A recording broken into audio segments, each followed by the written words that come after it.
Loud. Excellent. Well, welcome everybody. Today is the 23rd of November, 2021, and we are back on the John Lavinia Success Mastermind group. If you guys are watching this on YouTube or a replay and you're not part of this, you really need to be part of these conversations, because I don't know about anybody else, but my life is richer, better, more effective for the 18 months, almost 2 years that we've been on here, rubbing minds, sharing experiences, and even the hard times, even when we go through those, down in the dump moments, when we come together and we talk about that, I get strength from that. Because seeing somebody else go through something reassures me that, one, I'm not alone. Two, I learned something from what they're going through. And I may not be there now, but there's nothing to say I'm not going to be there tomorrow or next month or next year. So that already gives me the tools to handle that before I get there. So, I mean, I can go on about the benefits of being on this group, but if you're not part of this conversation, you need to be here, right? So that's me plugging away, and that's it. I'm gonna stop that and get into today's message. So I don't know how many of you were on the general session yesterday and how many of you were on the book study last night. And when I was thinking today, what do I want to talk about? This is where this came from. And it probably only came together in the last half hour or so. So if it sounds like it's not quite cooked, bear with me. Bear with me. So before we go any further, I want to say hello to everybody I can see. I can see Bob and Missy. I can see Emma. Emma, it's so good to see you. I missed you. I feel like I haven't seen you forever. And of course, Lindsay, Dollar Mama in all her gloriousness. Edward, my bro from Bradford. Hello, good to see you. Thank you for always having my back. You're always quiet, but you're there. You're like my bodyguard. You're like my big bro who's just always there supporting me, whatever it is I'm doing. So thank you, Edward. We got Daisy. Hello, Daisy. Every time I say Daisy's name, I think of the flower and I just go, oh my God, I love daisies. So yeah. So Daisy, I say your name and my heart just, wells up. And of course, Janet, you are always here, rock steady. Thank you, Janet. Love you much. So that's all the people I can see right now. For anybody else who will join us later, welcome to this conversation. So like I said, what I want to talk about today probably only came up for me in the last half hour, like came together in my head, and I thought, it's something I could talk about. It was like big enough or fleshy enough to talk about. And what I want to say to everyone, and this is not exhaustive, by the way, I'm going to go through a few concepts, and it's not an exhaustive list. I mean, you probably come up with your own list, right? But these are the ones that jumped out for me as I was thinking about today. The concepts that we talk about here are completely transferable. So if you're looking for a topic or a subject line, these concepts are transferable. And as I talk, you'll get where I'm going in a minute. Maybe the biggest word for me that John speaks about in a sales context is posture, right? And when he talks about that, the example he gives is he's big on sales. I mean, he's probably the best salesperson I have. I mean, his pitches, his closing rate, I don't think I've ever encountered anybody better than John at that. I mean, if he talks to you about anything, you end up saying, okay, yeah, where do I sign up? How much is it? Can I just pay now? How soon can I get it? He really is that good, right? And he does it with no effort, it seems. It's like, he's just having a conversation. And at the end of it, you're like gagging. You're like, okay, get to it already. Like, what are the details? Like, what's the website? What's the link? What's the, you're kind of like egging him on, right? And John says every now and again, he gets people that just don't get it. They don't engage. They don't see it. And he never thinks it's a problem with him. Never. Because he says it's the same person, me, showing up all the time doing the pitch. So quite frankly, I know the pitch is solid. So when the person doesn't bite at the end of the conversation, John never takes it personally. He says, no, maybe they were having a bad day. Maybe they just kind of like blanked out in between my pitch. He never takes it on personally. He doesn't see it as rejection. He doesn't see it as they don't want to buy from me. They don't like, none of that comes into his head. He always says to himself, you know what? I know I'm good at this. And I did the pitch because it's the same guy showing up. And I know I'm good at this. This is where I excel. This is where I thrive. So he never takes on the negative. He says it's the other person that has a problem. So when he talks about posture, that's the example he gives, right? And I've been in a sales environment, like my full-time job being sales, and I've won awards and blah, blah, blah. And I've hit targets and smashed them, whatever. So I understand the closing process, right? But when I heard him talk about posture like that, I thought, wow. And guess what? I've taken that one word away from the sales environment and I've used it in other situations. And I'm going to give you a few examples as I go through the concepts.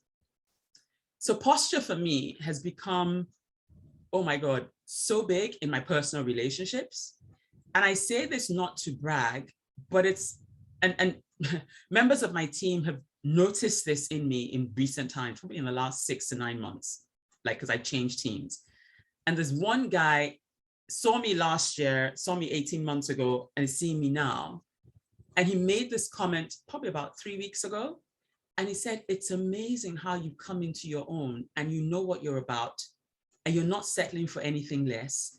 Your self-esteem, your self-respect, your confidence levels are like off the charts. I mean, he said this. I mean, this is a guy, right? I mean, like, he doesn't have the hots for me. He's in my team. It's not like he's trying to butter me up to ask me on a date. He was just observing and saying what he was observing. And I turned around and I said to him, you know what? It all boils down to one word, posture, right? And I'm going to give you 2 examples of how posture has played in my life in recent weeks, in recent months. So as you all know, I've been married, divorced, I have no kids. So I put myself out there and I said, you know what? With everything I'm learning, I know I'm a better version of myself. I'm going to put myself out there. So I've got profiles on, well, I had profiles on various apps and stuff like that. And I was like, look, we're out of restrictions. We can move around. I'm going to go out there. I mean, I've always been a sociable person anyway. So I'll go to a restaurant on my own. I'll go to the movies on my own. I have no problems, right? But after COVID in that environment, I'm finding that people are having to learn the social skills again. We've gotten so used to living in our own worlds, in our own bubbles, that interacting with people that are not in our nuclear homes, it's like we're learning those skills again, right? And so dating apps have pretty much taken over. I mean, very rare now is it to do a face-to-face thing as a first meeting. And there was one person that I had seen probably about 4 or 5 times, lived out of town from me, had come down a couple of times. I'd gone up a couple of times, and it was looking like, we're talking, heading in the right direction, having the right kind of conversation, right? Both mature, we're not youngsters. We kind of like, look, we're looking long-term. We're not in here for, a weekend or, one night stand. It's nothing like that, right? And I found, I think probably the 3rd date in, I realized that every date so far, I ended up apologizing for something or the other, right? Because, he'd make statements like, no one has ever spoken to me like this before. And I feel you're disrespecting me. And so the 4th time we got together, I thought to myself, I'm going to unpack this time around. I'm not going to just stupidly and, blindfold apologize, right? And so we're talking, we went on a road trip, kind of like took a drive into the country, and he was counting the number of pubs down this particular country road, right? I mean, I don't know if you've ever been to the UK, but we're big on our pubs here. I mean, Sunday roast, pub meals, just go out for a drink, meet up friends, everything happens in the pub. If you have people over, it's rare. You'll meet in a pub or a cafe or something. So pub culture here is big, right? So he was counting the number of pubs down this, when I say country, it wasn't a town. It was probably slightly bigger than a village, right? And we were counting the number of pubs we were driving past. And I turned and I asked him, I said, are there enough people in this place to justify the number of pubs, right? And he said, I don't know, but clearly they're all full. And truly, they were all full. There were people outside. You couldn't find a table. And I was like, oh my God, like, is it like weekenders coming, to like just for the weekend, or do these people actually live here? So this was like, bemusing. I was like thinking, doesn't strike me as that many people in this little, anyhow. So fast forward a couple of hours, we're having cocktails before dinner. And, I thought, look, I've never had cocktail from that bar. Okay, so I tried one from there. And he was like, I knew what I wanted, but I couldn't see it on the menu. I'm very picky about the mix of drinks, and I don't like mixing spirits. And, so I'm really like, and And I don't drink heavily. So I'll have 1 or 2 drinks before dinner because I know I'm going to have wine with my meal, right? So I said to him, I said, this is kind of like what I'm feeling like. I don't know if where we are does it, but the guys were just so good and everyone's looking for business anyway, that next door was happy to bring a drink over, you know, that kind of thing. So by this time I'd had 3 drinks and I was like, you know what, this is kind of like my limit. If I'm going to have wine with dinner, I think I should slow down, right? You know, so this is my conversation to myself in my head, right? And he then says, oh, he's going to have one more. I think he was having Guinness, draft Guinness. And he said he was going to have one more and he wanted to buy me another drink. And I said, you know what?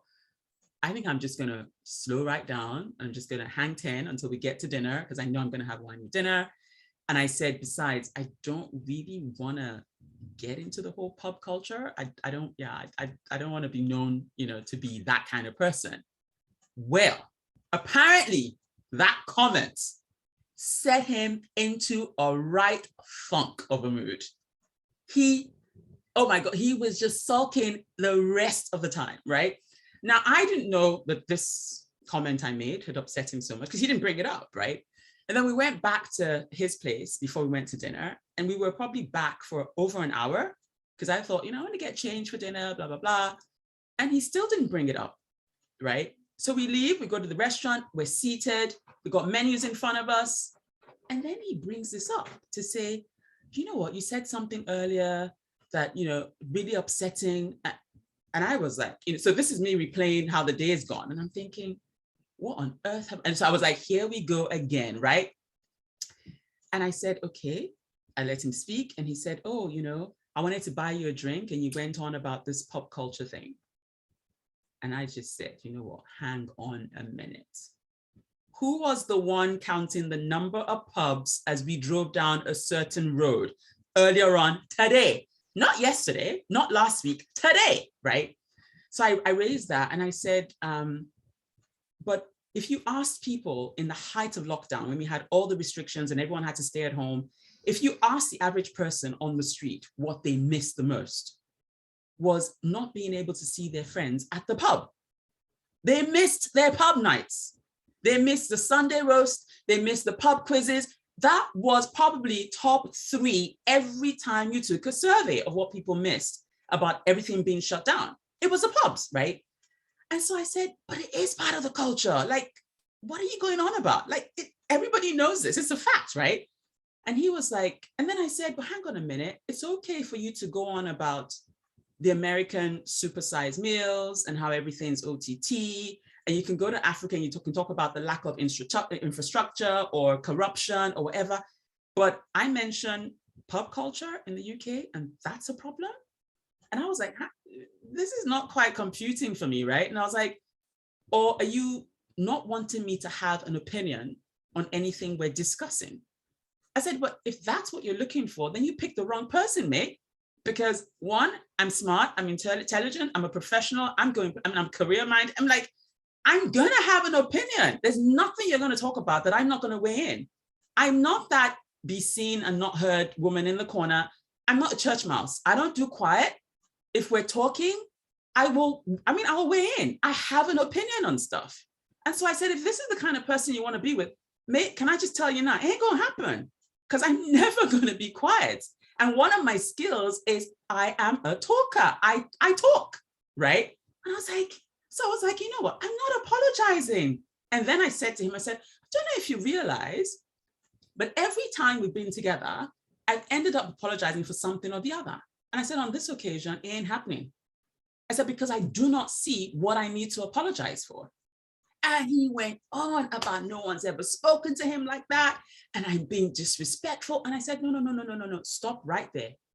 What you want is one set of rules for you and a different set for me. You want to be able to speak about what you think of different subjects. But the second I have an opinion that's not the same as yours, Houston, we have a problem. And I was like, you know what? This ain't going to work, right? And I just thought, and I said, besides, I probably said this at 4:30 in the afternoon. This is past 7 in the evening. You've had multiple opportunities to like talk about, have you been sulking this whole time? Like you've been stewing over this in your head this whole time? And he was like, oh, he didn't think that was the appropriate time and place to raise it. I said, but you think now is at the dinner table in public? I was like, we walked back from the pub to yours. We were at yours for over an hour. And I'm like, you could have raised it anytime during that time. You chose now. And I just said, you know what, mate, like I'm not apologizing because I do not see that I've done anything wrong. This was just the icing on the cake, right? There were like other things that happened. I was just like, I'm never going to be that quiet woman. If you can't handle a woman with brains on your side, then it's not gonna work. Like, ciao, right? So, I mean, he obviously this was a non-negotiable for him because it was clear because he brought this up not once, not twice, whatever. So I get back to London and 2 days later he calls me and he says, you know, he thinks I'm a great person. I'm a fabulous woman. I got so much going for me. And I just stopped him. I said, mate, I know exactly all of that. I have no doubt as to how fabulous I am. I have no doubt as to where I'm going. My future is bright. So you don't have to tell me this. I know this, right? And he was like, no, he just wants to say that, you know, he just doesn't think. I said, you know what? I'm my brand, right? You are your brand. Clearly what you're looking for, this ain't it. And I said, it's okay. Because part of doing this, you know, trial and error, apps, whatever, dating, one of the potential outcomes is it may not work. You go in knowing, I mean, you hope it will, but it's not far-fetched that it may not work, right? And so I said, there's nothing to explain. There's really nothing to rehash. Clearly, this is a non-negotiable for you. It's a biggie. And you know what? I will never change who I am. I'm so comfortable with the version of me that I present to the world. I'm so confident. I love me. And I know I have a lot to bring to the party. I'm not apologizing for being me.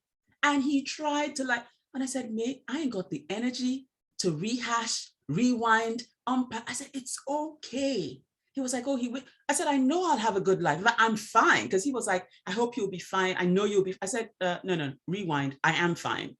There's no, I hope I'll be fine about it. I am fine, right? And I said, I wish you well. I have no ill feelings towards you. I hope you find what it is you're looking for, but clearly it's not this. And I'm not going to apologize for being this, right? Well, I don't know what he was thinking, but at that time, that word posture was never so real. I was like, thank you, John. I've taken the concepts away from business, away from the sales environment, and I'm putting it to work in my personal life, right? And so when this guy made this comment to me 3 weeks ago at work and said, oh my God, like you're so, I said, yeah, because I know my worth. I know what I can bring to a relationship, and I'm not apologizing anymore. And I'm not going to let anybody make me feel less than, right? Or make me doubt my strengths, what I bring, who I am. And I just thought, enough. Because there's some special people out there. And I'm like, nah, I'm not buying that. No. And it's all because of the conversations we're having here. And it's clear. So now I've stretched that further. And in the workplace, I'm like, what do I want my professional reputation to be like? If you speak to anybody in my organization, they will tell you I am outspoken, I present well, I'm a good communicator. They're just certain things, descriptive words that I want to be assigned to me. You will never find me to be that person who won't put a hand up for difficult projects. You will never find me being the person who's going to kowtow to I push boundaries. You know, I challenge the status quo. I can't do same old. I work to deadlines. There's just certain things I want people to use to describe me professionally, right? So posture for me is one of those concepts that is so transferable. So I don't know what other concepts, or if you agree with the fact that posture is transferable. Probably a second concept that we've spoken about in various forms with various names through the many books we've read on book study is autosuggestion. And Missy was giving an example last night on book study, and that made me remember my journey, or part of my, my journey to better health. And I said that there was just something I told myself. I pictured myself healthy, and I pictured what was going on inside my body.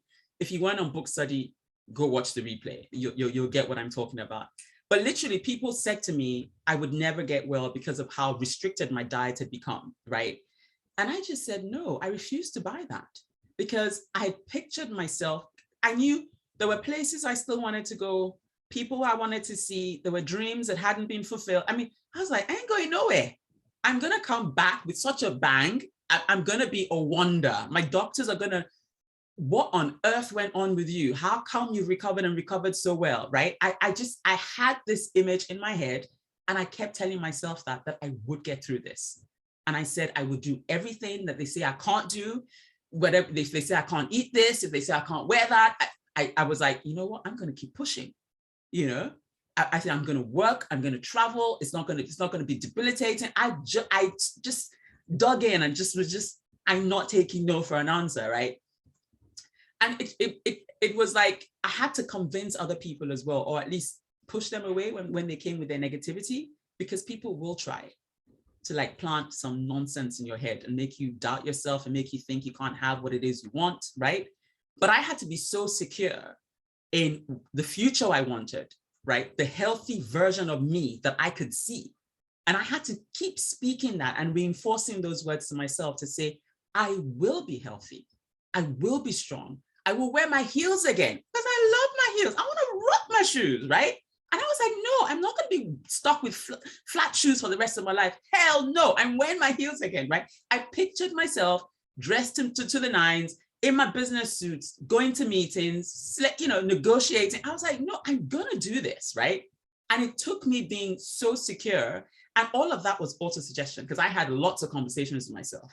First thing in the morning, last thing at night, all kind of times, during the day, just to keep my spirits up. Because if you let people, oh my God, they will drag you down so quickly, right? But it was just amazing. So that's another concept that is so transferable. So it's not just about business, what number of sales or amount of sales you want to achieve, or what markets you want to sell in, or what kind of products you want to launch. You can take that out of your business environment. It can work in your family life. It can work in your professional life. These concepts are transferable.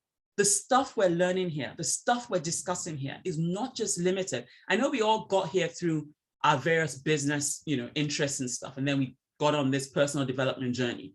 But personal development is not just your business persona. It should affect your personal persona, your person, who you are in your family, who you are with your friends. It should affect every sphere of your life. It shouldn't just be limited to your business person or your business profile, right? These concepts are transferable. And maybe the third one I want to talk about is gratitude, right? A lot of us, we talk about gratitude when, we're talking about what you're grateful for in the business. You're kind of like grateful for your suppliers, you're grateful for whoever's helped you with packaging, you're grateful for, do you know that same energy you generate from being grateful in the business sense, right? You can make a list of what you're grateful for in your personal space. You can make a list of what you're grateful for in your family life. And it's the same energy that gratitude list creates in your business. It's the same energy, if not more, when it comes to matters of the heart, when it comes to your family life. So be grateful. Don't limit, what these concepts can do just to business. They're transferable. You can glean so much from these concepts in different areas of our lives, right? So that's what was coming up for me today. I mean, I know I've kind of like raced through, and that's why I said, if it doesn't sound like it's cooked, just forgive me, because this has all just been jumping around in my head all day. But I know for a lot of us, we come on here and we're thinking, okay, it's JLSM time. And we probably have, that compartment of our minds open, it's JLSM, but we're probably not thinking of how we can take this and what's happening here into other spheres of our lives. We're not thinking how, okay, that was a great general session call, what Glenn spoke about, or what Adrian spoke about, or what John spoke about. We're not thinking on it long enough to say, okay, I got that example, when Missy gave her example, that clicked with me. We're not thinking, how can I harness this? How can I take this and put it in my workplace, my 9 to 5, and make this work for me in that space? And I think if we do that, I mean, from the book we're reading now, we will see so many more miracles, so many more benefits. And it will be explosive, because I really believe we can get so much more out of these concepts if we just extrapolate them to other areas of our lives, right? So that's what was coming up for me. So I know I've rattled on, and I know I've probably spoken way too fast, but I'm going to open it up now and say, okay, what do you guys think?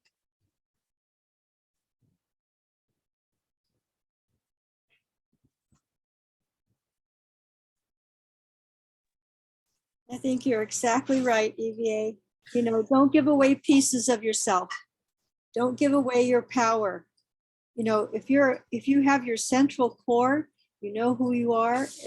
I mean, how many times have I wanted to please someone else? And so I am less of myself in order to fit in. And that's just, no. I'm so happy to be in with you and your strength and you're so right. And I'm glad that you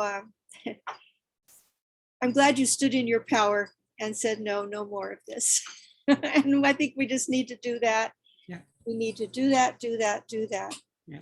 And yeah. Yeah. Because when I said yesterday, I think it was in general session, I said yesterday that I don't apologize now. Anybody in my life who's not going to serve the end result, the end goal that I'm looking for, who's not going to help me be better in every way, every day, I'm quick to say, you know what? This is not healthy for me. This is not getting me to where I want to go. This is not going to make me a better version of Ivié. Ciao. And I didn't quite finish the story about the posture thing. That particular gentleman has tried to come back, not once, not twice. And I've just said, nah, there's no second chance, because it's going to happen again. You haven't changed in 2 months. You probably, unless you've been on a platform like this, where you're part of conversations like this and you're rubbing minds with like-minded people who want to be better. And I didn't see any sign of that. And I wasn't hearing any sign of that in the comms that I was getting from this person. I'm not going to expose myself to that. Right. So when I say I don't apologize, and they're just certain people, if they're not serving my needs and what I want, I'm not shy to say, you know what, thanks, but no thanks. And it takes posture to do that and not feel guilty having done that, where you walk away and your head is still held high and you know that was the right decision to make. Right. So thanks, Janet, but it's fine. I think sometimes we all have background noise, so it's okay. Thank you. But thank you for weighing in though. Love you as always. Thank you. Does anybody else want to say something on this?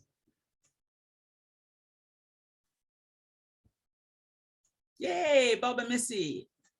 Hello, another inspiring. I knew he was going to come back. I knew he was coming back in that story because now he knows what he lost. But when I'm, we're still kind of locked in around here and haven't been around a lot of family, but being in this group has helped me to forgive one of my sisters and my brother who did nothing but attack me for a whole year after my parents died. One day I said, oh, I forgive them completely. And they were so wrong. They would, physically abusing my elderly dying father. All kinds of things, said I was cheating them. I just completely forgive them. I sent one a birthday greeting. Wait till the next one gets it. She's probably going to, faint in her house. But I am finding now my other sister who we get along, when you change, she hasn't seen me a lot. And I've talked a little, but I'm not sure how to negotiate that because she's used to me being a certain way. She's used to me.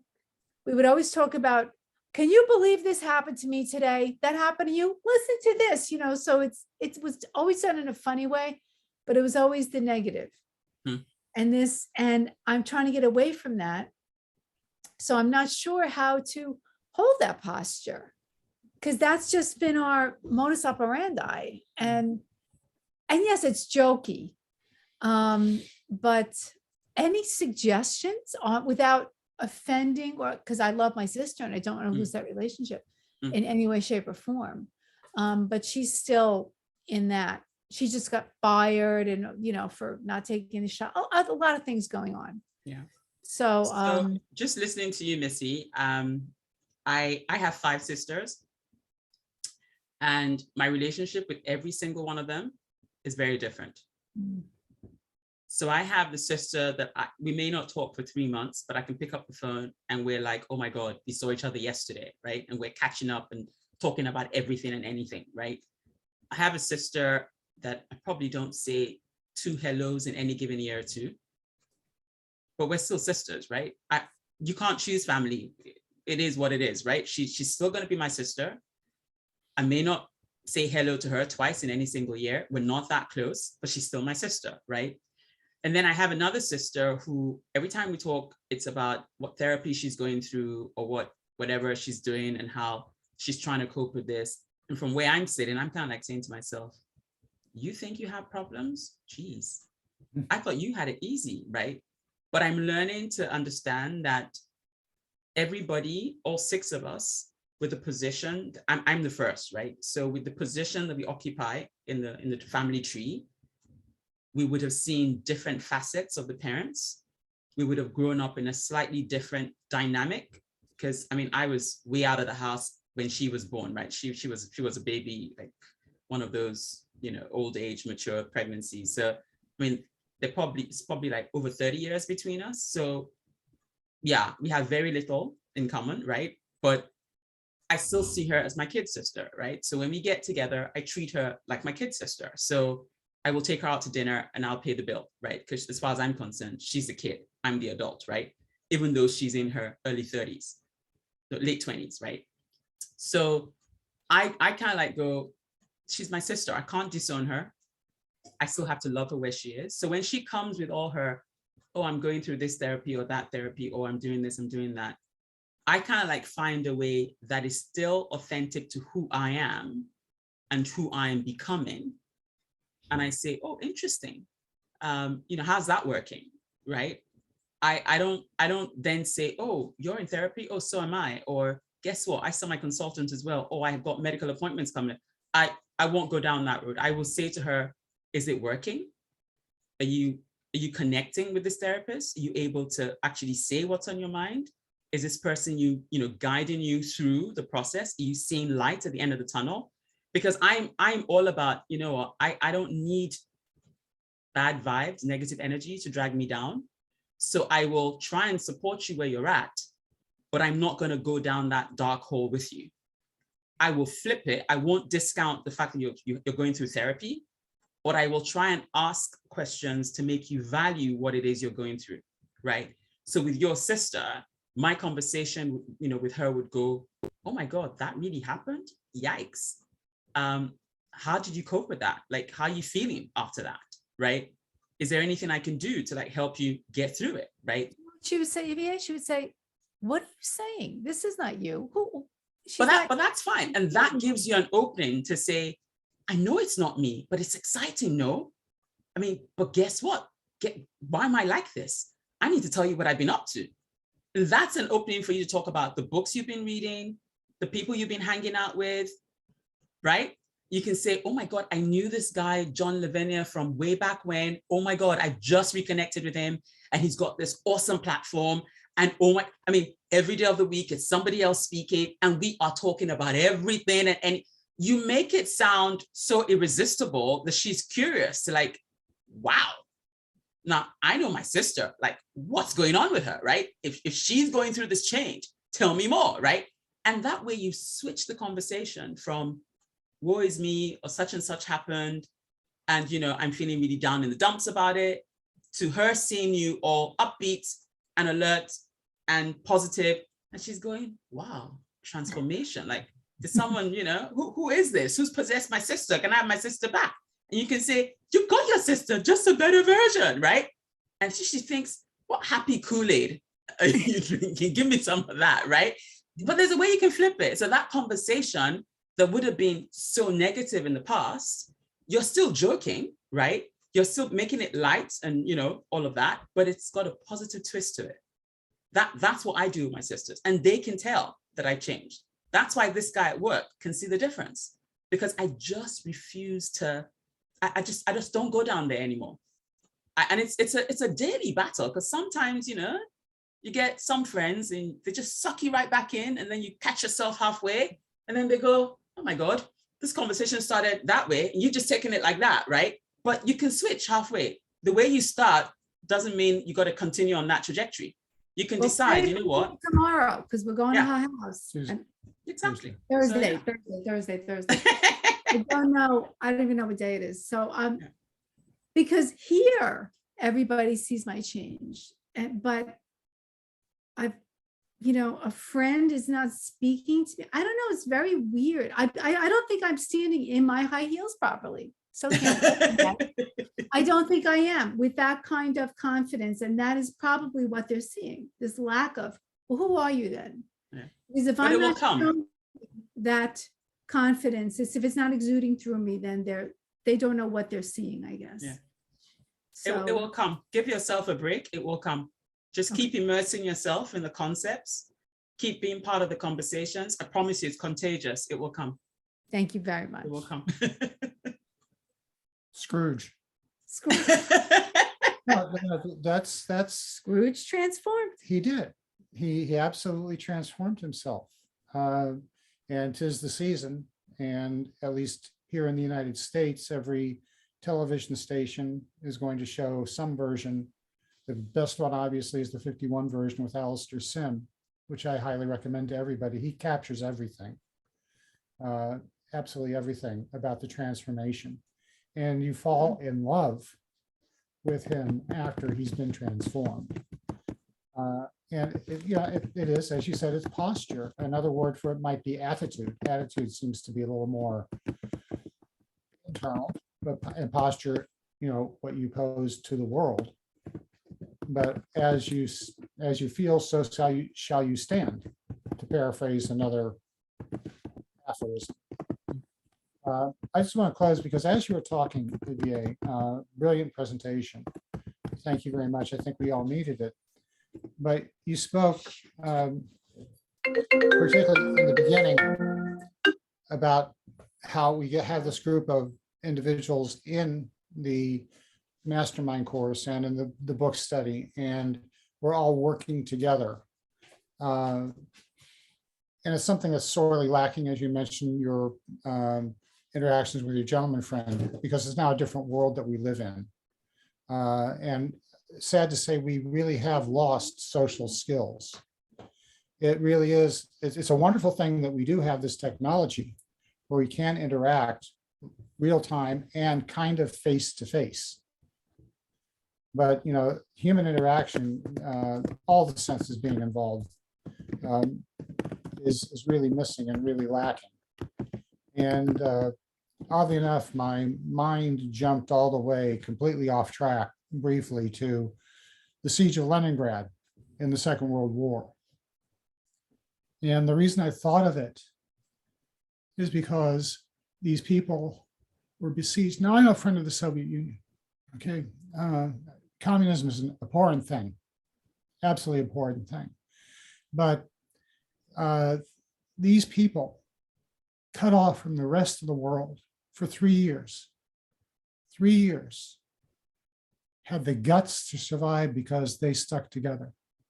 And the people who survived were the ones who went about their daily lives as if nothing was going on outside of them. They went to the library, they went to whatever cultural events were available. They lived their lives on an ongoing basis, and they simply refused to die. It got so bad that a radio station was playing music, broadcast all over the city. And something happened, and the music stopped. And the only thing they had was a metronome ticking away. And many authors have said that became the heartbeat of a city that refused to die. Wow. So it's inspiring, and it's something we have to fall back on. It's important for us to know that there are, as you said at the outset, like-minded individuals who are treading the same path here and helping each other along, and simply saying, I refuse to die. I refuse to capitulate. They held their posture. They held their posture without even knowing it. Yeah. Just like Ivié. She just in that instant was able to do it. The cat is crying, excuse me. You know, I say if 12 men could turn the world upside down, we're definitely more than 12 on this platform. So if we stick to our guns, knowing that the conversations we're having here, one, are contagious, two, are positive, we can gain some traction. We can start with our families. I mean, there's somebody in my family that I don't speak to because every conversation ends in an argument, ends in I love them to bits, don't get me wrong. I will say happy birthday, I will say Merry Christmas, but guess what? I don't call anymore. I just send a WhatsApp message. Yeah, I don't call because I know by the second phrase, it's gonna be contentious. And I don't need that kind of energy in my life. So I love them to bits. If they were ever in trouble, I will step right up. I'll be there. I will do whatever I can.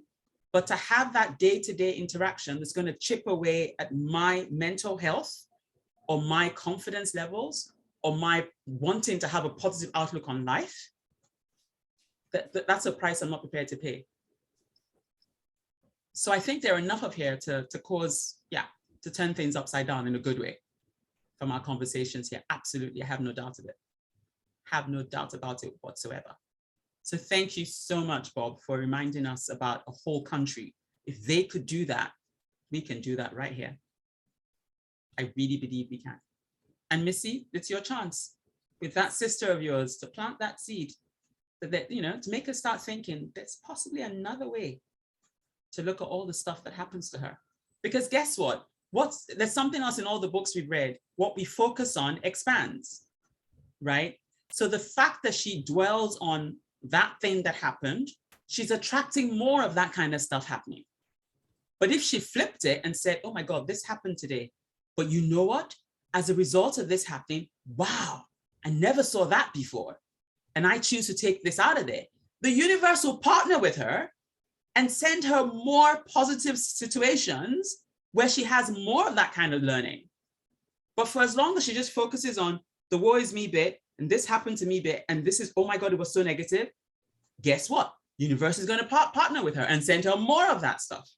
So whatever we focus on expands. I really believe that. I really, really believe that. So yeah, I'm optimistic. I'm excited about where this is going. And yeah, so thank you so much, Bob, for sharing that with us, the heartbeat of that nation. We can have our own heartbeat right here, set the tone for what we want. I really believe we can. There are enough of us on here and the conversations are solid. I don't see why not. Does anybody else want to say anything? I can't give you 15 minutes back.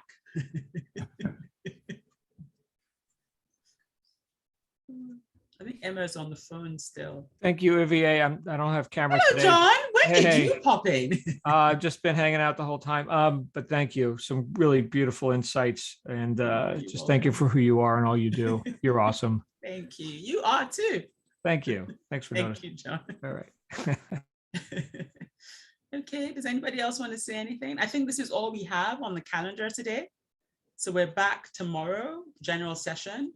And then I think we got Adrian tomorrow. Yes, we do. We got Adrian tomorrow, life and business tools. Yeah. So those are the two things on the calendar tomorrow. But thank you so much, everyone, for joining me today. I'm so glad it didn't come out half-baked or, uncooked. And there was something of value. But let's really transfer these concepts into other areas of our lives and let's just see benefits and miracles everywhere we turn. I mean, if we keep applying this in our families, wherever, however, my mind boggles when I try to think of what we could get from just this interaction we have here. It's endless. I can't see an end to it.